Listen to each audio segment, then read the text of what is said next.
Здравейте! Преди да минем към днешния урок, искам да направя една уговорка или едно съобщение. Много добре знам, че това, което показвам тук в областта на математиката и механиката, а вероятно и в други науки ще се наложи, не е интересно за всички. Знам, че има хора, които това, което обяснявам, не ги интересува. Има обаче и такива, които ги интересува. И както и всички останали клипове, дали ще са в областта на богословието, дали ще са в някоя друга област, те са направени като отговор на нечии въпроси. В случая, понеже имам ученици, на които давам уроци по механика и по математика, за да може да улесня този процес на преподаване. Затова и някои от уроците ги обяснявам във вид на клипове, считайки, че по този начин ще мога да помогна и на много други колеги. Всъщност, това, което правя, е, че обяснявам най-спорните неща, онези неща, които трудно се разбират, трудно се усвояват и в същото време, когато дойде ученик при мен, най-много въпроси задава именно в тази насока. Сега за тези, които клиповете в областта на математиката и механиката не ги интересуват, решението е много просто, просто няма да ги гледат. В същото време, както и винаги съм казвал, ако някой се интересува от някоя тема, която желае да поднеса или да разисквам, може да я постави. Значи аз нямам компетенция във всички области. Нямам компетенция в цялото поле на човешкото познание. Там, където имам компетенция, отговарям. Там, където нямам, или ще търся нужните материали, за да мога да дам отговор, или ще поканя човек, който е компетентен в дадената сфера, за да може да даде компетентно обяснение. Областите, в които имам компетенции, в тях мога да се произнасям. Така че, ако желаете да чуете моето мнение, защото изрично казвам, че голяма част от нещата, които кажа, е мое мнение и е напълно нормално и да не се съгласите с него, за разлика от някои хора, нямам амбициите, че аз говоря абсолютни истини и че друга истина, освен това, което казвам, няма как да има. Нямам такива амбиции, но все пак по много от нещата може да чуете моето мнение, а ако някой изрази несъгласие, разбира се, в рамките на добрия тон, в рамките на добронамерения тон и с нужните аргументи, аз съм съгласен да го изслушам и, разбира се, да дискутираме по дадени въпроси. Но, както споменах за въпросния говорител, който ме обвинява, между другото, че аз съм го бил следял, всъщност не аз. Точно той е този, който ме следи.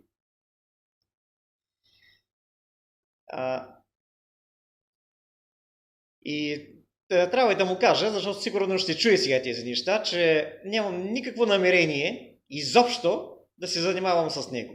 Имам далеч по-важни и по-интересни работи от него. Така че разбирам, че това, което правя, това, което говоря, това, което казвам, не му е интересно, не го засяга. Ами просто да не го гледа и да се гледа всъщност неговия собствен интерес. Нямам нищо против. Има дадени въпроси, по които заедно с него имаме съгласие, имаме такива, които няма съгласие, но, както казах, това си е право на негово мнение и нямам никакво намерение изобщо аз да се занимавам с него. Така че би го помолил наистина щом не му е интересно това, което прави и това, което говоря, просто да не го гледа.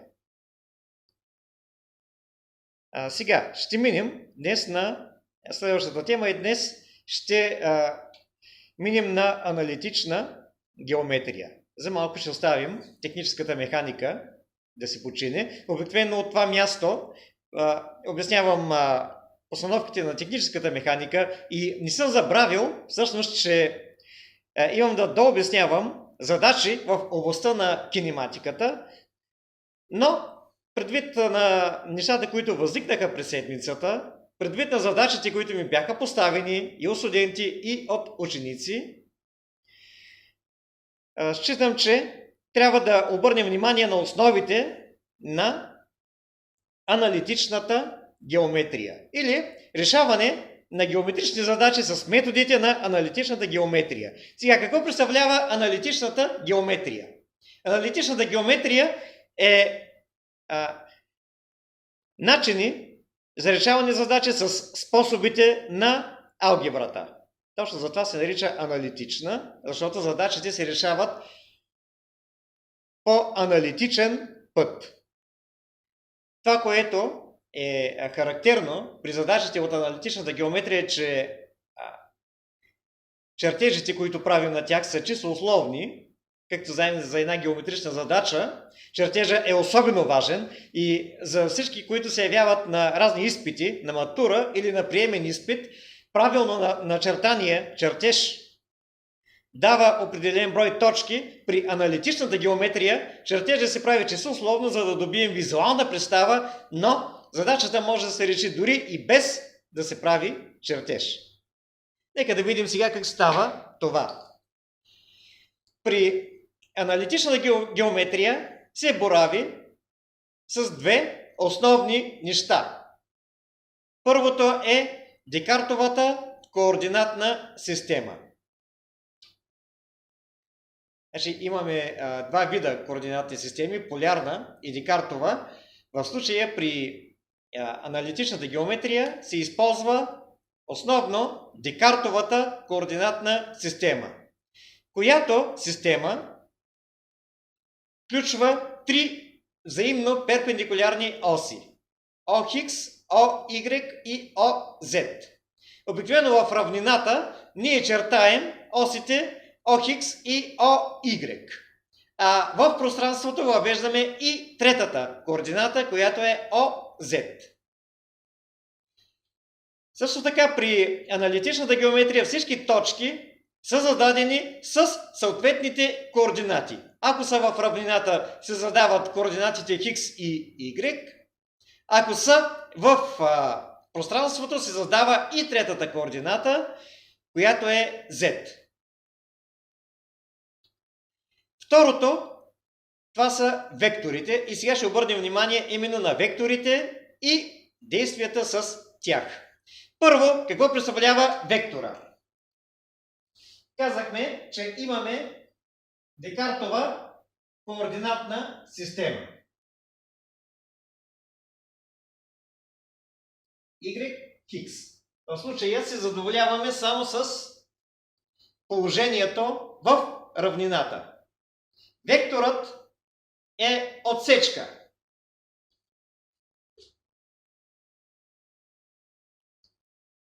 И като всяка отсечка, той има своето начало, има и своя край, А, Б, но, за разлика от отсечката, има и посока.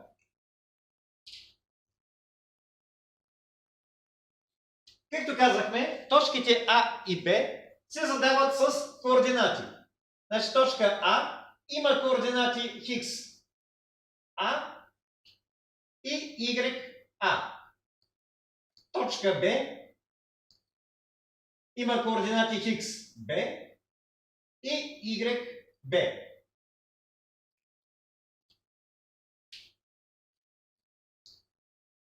Като спуснем координат перпендикуляр от А към Хикс, получаваме координатата Хикс А от точка Б, съответно координатата YB. т.е. хикс б.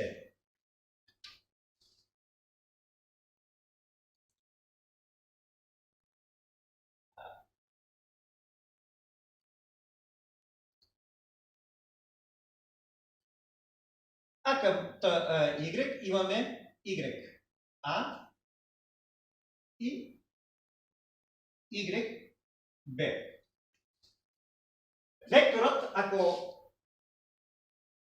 го означим с а и означаваме стрелкичка отгоре.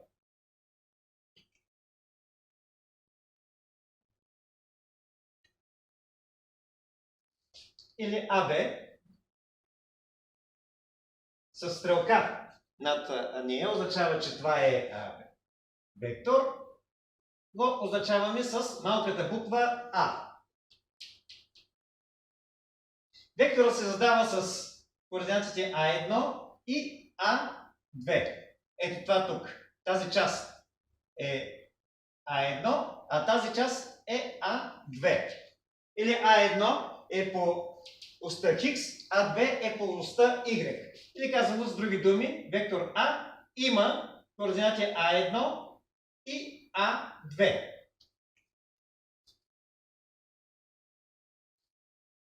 Ако знаем двете точки, крайната и началната, ние може да ги намерим, че А1 е равно. Значи виждате, Хикс Б минус Хикс А.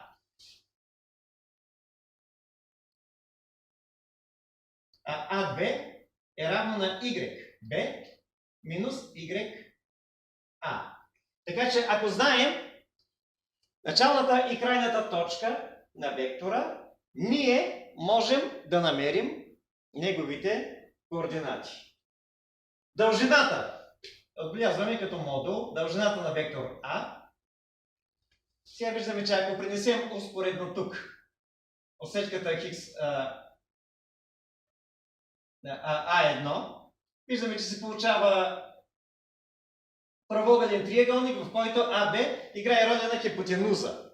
Така че от Питагорова теорема, дължината на вектор А е квадратен корен от А1 на квадрат плюс А2 на квадрат. Ето така можем да намерим дължината на дадена отсечка. Ако са дадени координатите на две точки и се търси дължината на отсечката, първо се намират координатите на вектор, като няма значение коя посока ще изберем за вектора, и дължината се намира по тази формула. И ако е зададена и третата координата, ако имаме в пространството вектор А има координати А1, А2, А3, като третата координата е по точка Z или А3, тогава ще бъде ZB минус ZA и тогава дължината на вектор А ще бъде квадратен корен от А1 на квадрат плюс А2 на квадрат плюс А3 на квадрат.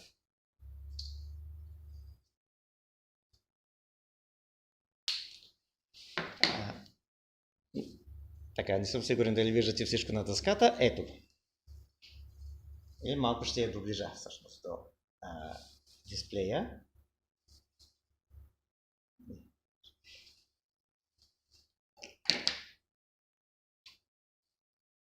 Сега, действия с вектори. Ако не са дадени два вектора,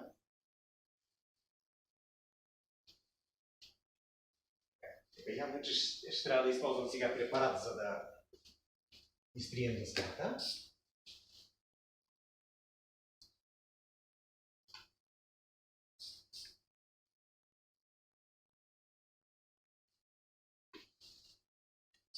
Всъщност и тук ще изтрия цяло.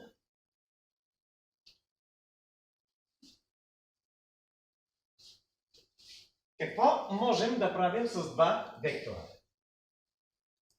Значи първото и най-елементарно действие, това е събиране на два вектора. Ако са дадени вектор А и вектор b.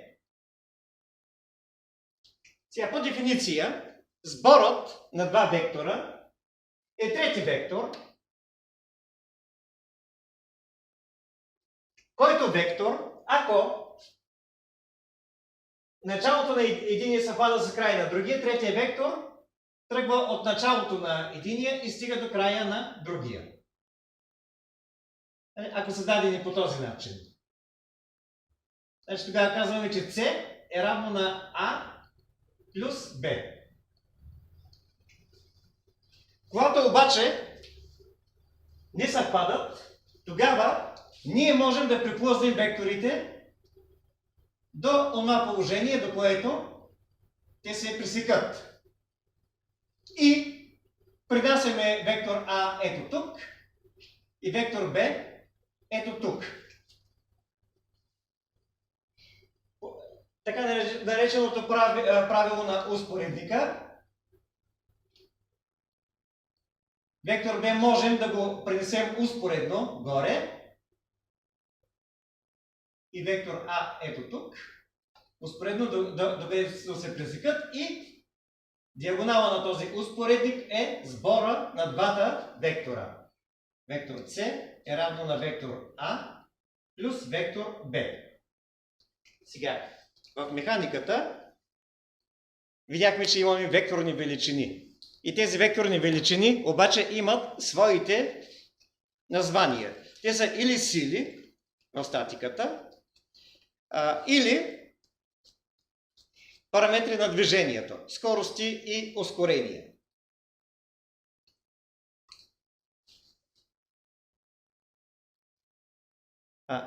Ето за това е важно тук да разграничим сбора на векторите, когато имаме отгоре стрелка. И както ще видим, ускорението при въртеливото движение, както го казах, то е векторен сбор на две ускорения. На въртеливо или тангенциално и на нормално или центростремително.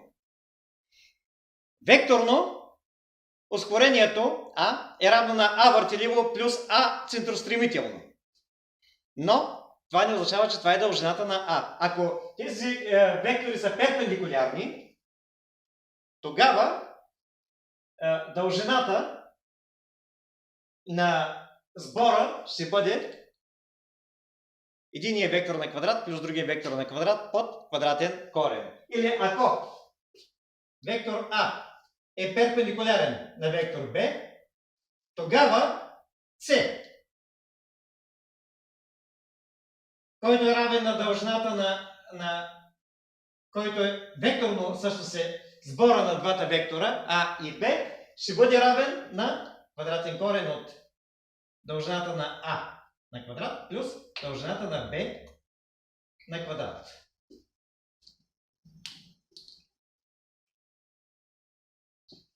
И сега, ако имаме зададени векторите А и Б с техните координати,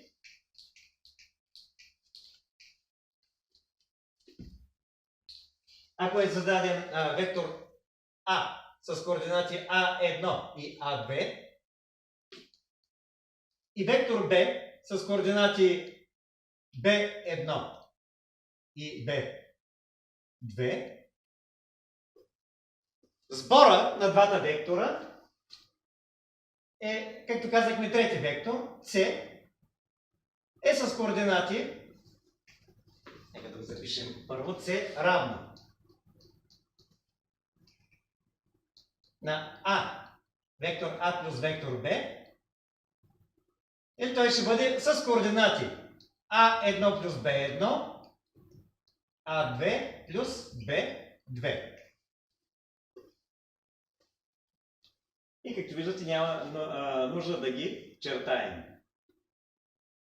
Ако е зададен примерно вектор А с координати 2 и 5, вектор Б с координати 4 и 9, примерно, вектор С, който е равен на А плюс Б,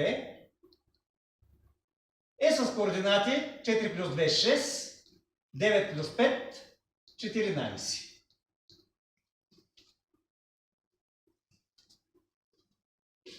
Това е сбора на два вектора.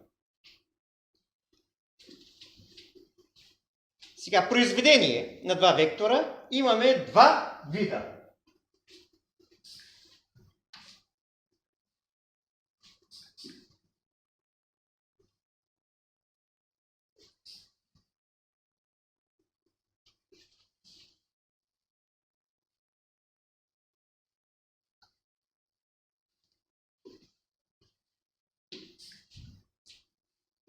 Имаме скаларно произведение и векторно произведение.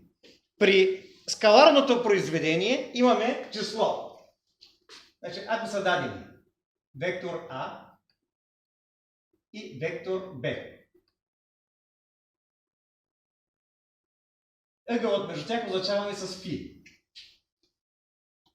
Скаларното произведение на векторите А по Б е равен на дължината на вектор А по дължината на вектор Б по косинуса на ъгъла между тях.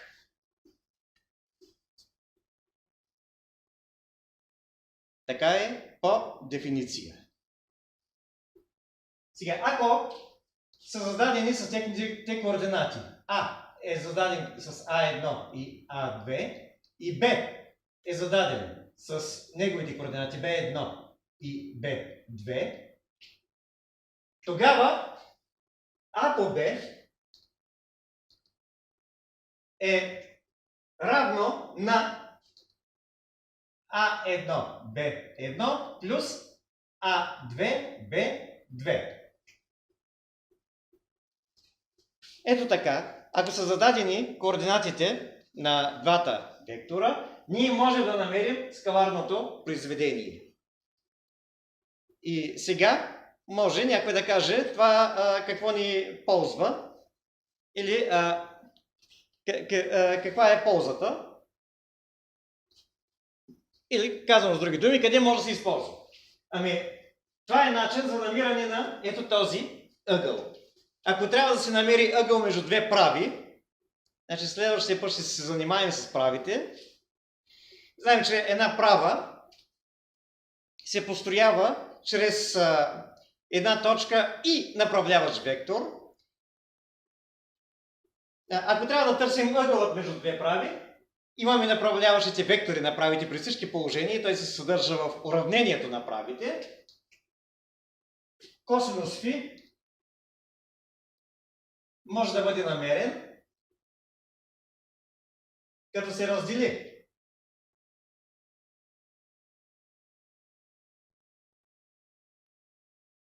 векторното произведение,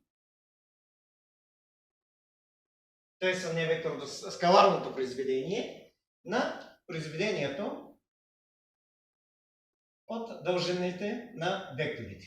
Сега дължините на векторите, щом са дадени, координатите могат да бъдат намерени, а скаларното произведение го намираме по тази формула.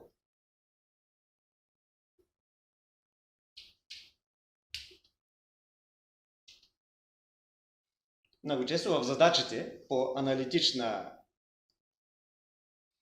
геометрия се търси ъгъла, след като са зададени, може да са зададени точките. Началните и крайните точки на векторите. Ако е даден триъгълник, примерно, понеже това е класическата задача, даден е триъгълник ABC, дадени са координатите на точките. А с координати X, А и YA, Б с координати XB и YB и С с координати XC и YC. Първото, и ако се търси ъгълът между, да го звучим, А, Б и С. Ъгъл алфа, равен на колко? ще намерим ъгъл алфа първо, като изразим вектор АБ. Вектор АБ или виждаме, че това е равно на страната С. И има координати xb минус xa и yb минус ya. А другата AC, страната AC я изразяваме като вектор b с координати xc минус xa, yc минус ya. Така намираме координатите на вектор c и вектор b. Или страните b и c вече ги изразяваме като вектори. И ако търсим ъгъл алфа, ще намерим векторното произведение, скаларното произведение на b по c,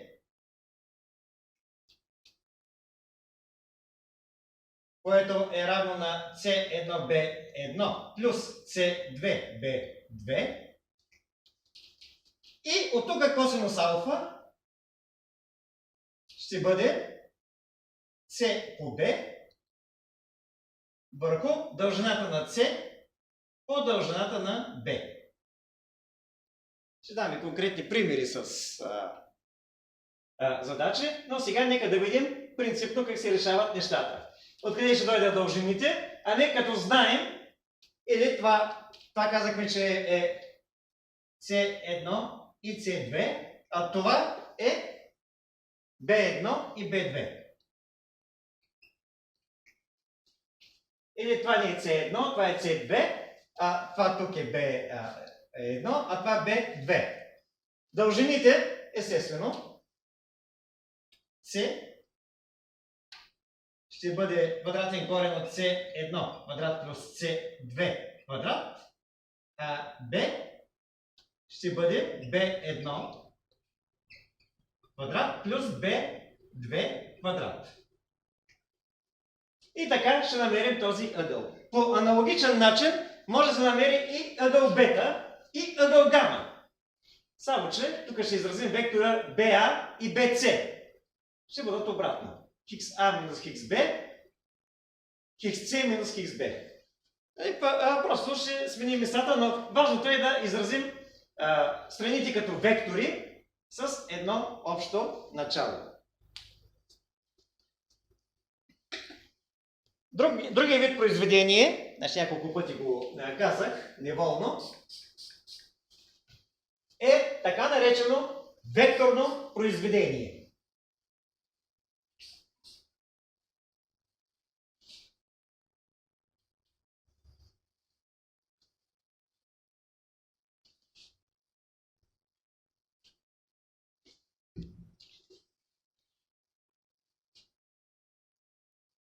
Оставам само тази част от чертежите, които сега ще ни бъдат необходими. Векторното произведение, както казва самата дума подсказва, е вектор. Значи при скаларното произведение получаваме число, при векторното получаваме вектор. И го отбелязваме вектор А с кръст. Тук е вектор Б. Той е равен на вектор С. Посоката на вектор С, т.е. направлението, той е перпендикулярен на равнината, определена от А и Б. Значи перпендикулярен на тези два. Сега разбира се, тук сме в равнина, но да си представим, че този е перпендикулярен.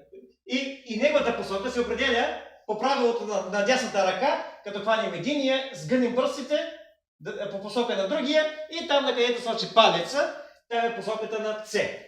Големината, значи, както казахме, има направление, има посока, големината на С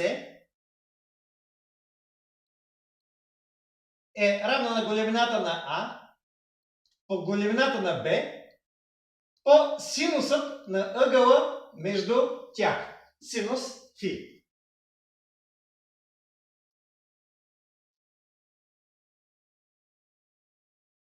Така, Така се намира векторното произведение в нормалната математика, но в аналитичната геометрия. Ако вектор А е зададен с координати А1, А2 и ще сложа и третата, А3. Представяме си, че сме в пространството. Б е с координати B1, B2, B3. Тогава големината на вектор С сега определя се вече малко по-сложно, като детерминанта. На горния ред слагаме единичните вектори и G, K. Значи, какво са и G, K? И G и K са единични вектори, като значи, вектор А може да бъде представен като А1 по I плюс А2 по G плюс А3 по K. Това е другия начин да се представи вектора чрез произведение на координатите с по единичните вектори. А B е B1 I плюс B1 K плюс B, т.е. B, тук е G, B3 K. Сега, при тази детерминанта виждаме трети ред. И GK отгоре, отдолу A1, A2, A3 и най-отдолу B1, B2, B3. Сега как решаваме детерминанта от трети ред? Първо сумираме главния диагонал, после прибавяме по правилото на триъгълниците, успоредно на него, това по това по това, после успоредно това по това по това. След това минус другия диагонал и успоредно минус това по това по това и минус това по това и по това. Значи това е начина, един от начините да решим, но другия начин ще използваме адюнгираното количество на членовете от първия ред. Значи и умножено по тази, значи закриваме първия ред и първия стълб и гледаме коя детерминанта се получава. Това е равно на... Значи детерминантата е А2, А3, Б2, Б3 и минус, защото знаем, че знаците на адюнгираните количества се редуват. Тук е плюс, тук е минус, тук е плюс. Първи ред, т.е. втори член,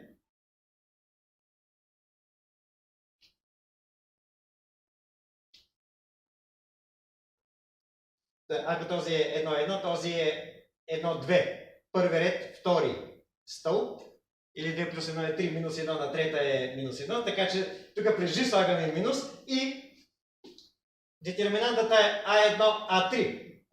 Това все едно, че го няма. A1, A3, B1, B3, G, редно е да сложим обаче стрелкички отгоре, и плюс, тук вече както и с плюс, като го закрием, става A1, A2, B1, B2. Така. И понеже сега няма за цел да обяснявам решението на детерминанти, да напомня, че детерминанта в втори ред се решава като се умножат членовете по главния диагонал, този по този, минус членовете по другия диагонал, този по този. Или това става равно на А2, Б3 минус А3, Б2 и минус, заради този минус тук, А1, Б3 минус А3, Б1, Ж плюс А1, Б2 минус А2, Б1, К.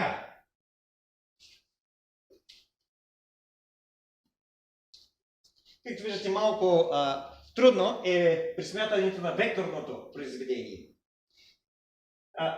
Ако не знаете как се присмятат детерминанти, няма нужда да се помни тази формула. Защото това тук е C1, Това тук е C2, а това тук е C3.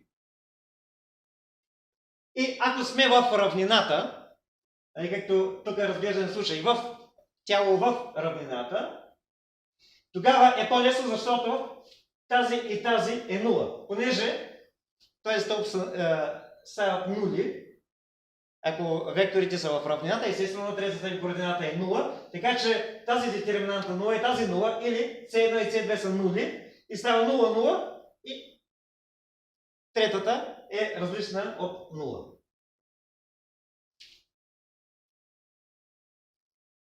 Сега, къде обаче се използва векторното произведение? Значи, както виждате, тази формула една страна, по друга страна по ъгъл между тях, в триъгълник, е разделено на две, е една от формулите за лицето на триъгълник. Всъщност това е формулата за лицето на успоредник, но триъгълника знаем, че е успоредник разделено на две. Тъй, че тук, в нашия случай,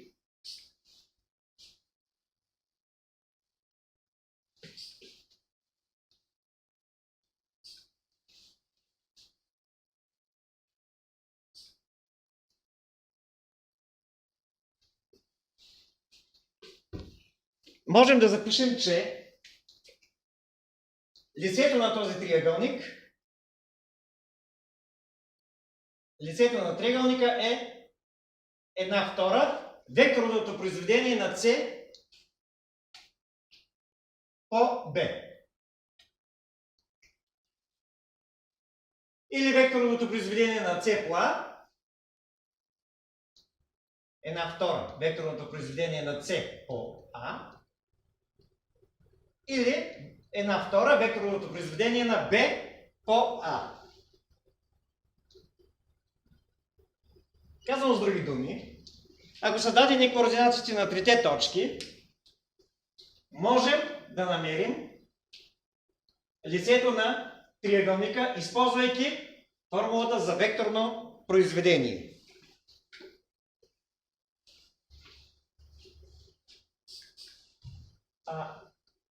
Нека да бъде...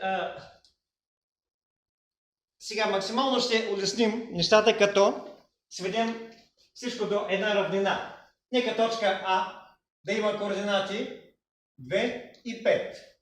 Точка Б да има координати 4 и 6. И точка С да има координати... Айде да бъде 3 и 7. И да търсим лицето на триъгълника, който тези точки образуват.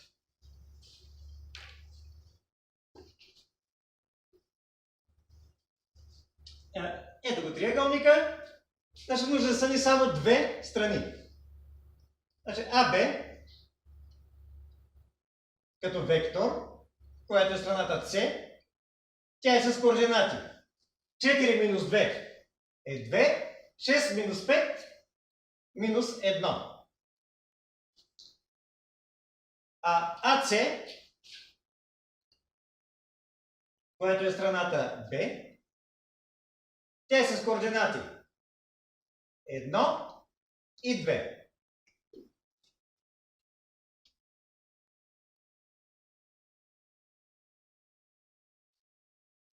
И от тук лицето на триъгълника е равна на С по Б.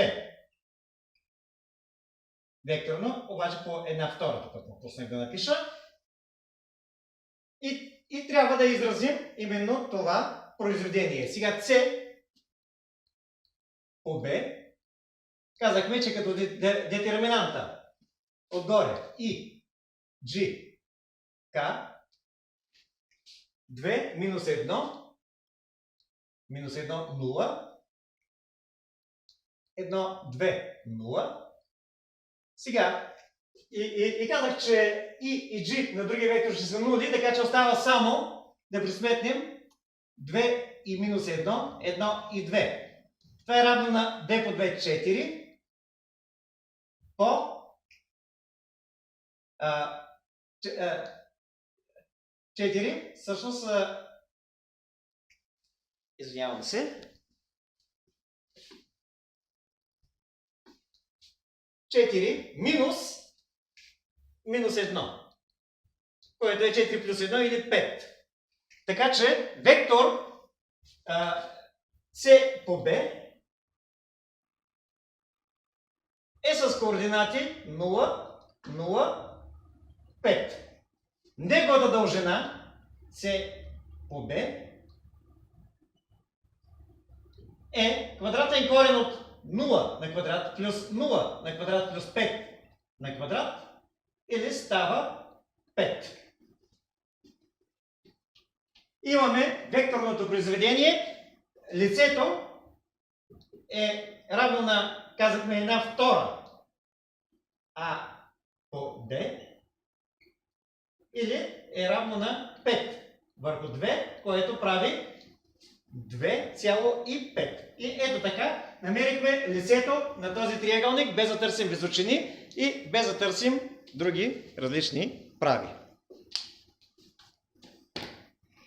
Ще ви кажа и третия вид произведение на 3 вектора.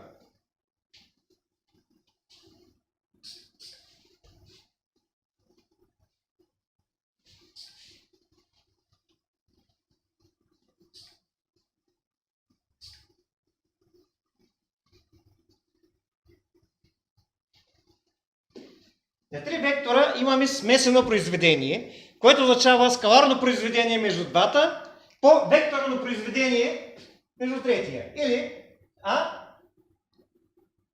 ако са дадени векторите А, Б и С,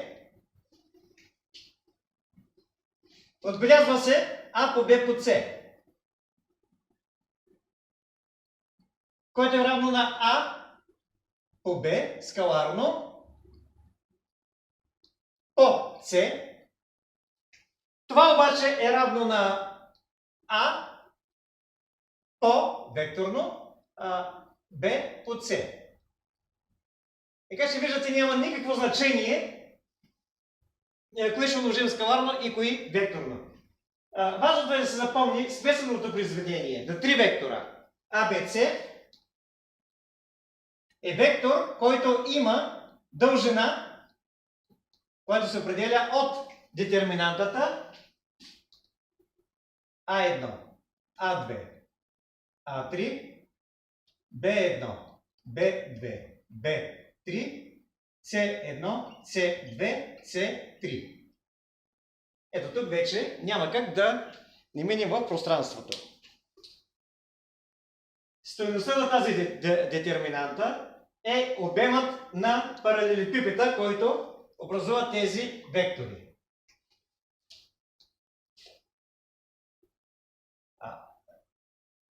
Имаме вектор А, вектор Б и вектор С. А, Б и С. Сега трудно ще начертаем, естествено. Значи казахме, тук имаме единия, ако качим нагоре, и тук, да, ето тук се образува паралелепипед. Обема на тази фигура се определя от обема от смесеното произведение на тези 3 вектора. Ако разделим този обем на 2, V на пирамидата, която е определена от 3 вектора, и това е 1/3 А по Б по С. Или това е начин да се намери обем на пирамида, използвайки методите на аналитичната геометрия. И така, както казах, следващия път ще подкрепим и с конкретни примери, но това, което е по-важно, да се усвои скаларното и векторното произведение, които са ключови за аналитичната геометрия. И както казах, ще разгледаме уравнението на права и ще видим вече някои по-съществени неща, как може в този триъгълник да се намери височината, примерно, към дадена страна, къде се пресичат височините, медицентъра на триъгълника. Всичко по този начин, след като са зададени координатите на точките, може да бъде намерено, използвайки именно векторните произведения. За сега това е от мен. С тази част ще приключа. Надявам се да съм бил полезен за тези, разбира се, които учат математика. Както виждате, аналитичната геометрия е изключително приятна и е доста по-лека от конвенционалната геометрия, така да се каже, която се учи в прогимназиите или на нивото средно образование. С методите на аналитичната геометрия може да бъде решена всяка задача. Това е от мен. Благодаря за вниманието.